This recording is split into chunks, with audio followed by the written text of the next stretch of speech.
Басымызға бақ қонған алла қалап, бақты бағалаған ол да ғажап.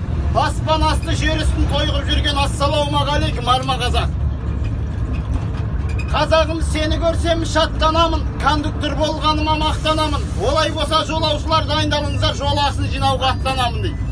Қыз мұраты кету, жол мұраты жету дейді. Олай болса жол ақысын дайындап отырайық.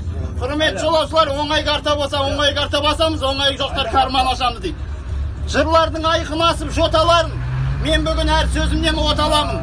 Мен бүгін ассалаумағалейкум деп бір түрлі қарадыңдар шота бәрің. Ассалаумағалейкум деп жатырмын, уағалейкум болсын шапалағым дейді.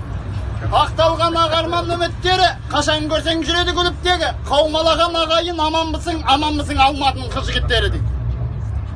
Мынау отырған айтып отқан жарыстар, тамада қаяқтың тамадасы деп. Бұл тамаданың тарланы, асабаның арланы, құдай деп қуырдақ жеп, мама деп манты жеп, папа деп палау жеп жүрген жайымыз бар.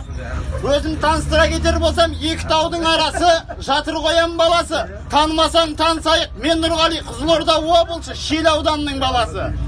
Олай болса қазір айналамыз мынау. Шабытымды тас көңілден шақырайын. Сіздерді қызыққа мен батырайын. Айнабұлақ базардан түсетіндер, су қол шапалақпен есіктің алдына шақырайын деп. Айнабұлақ базары дайындалайықшы, Айнабұлақ базары.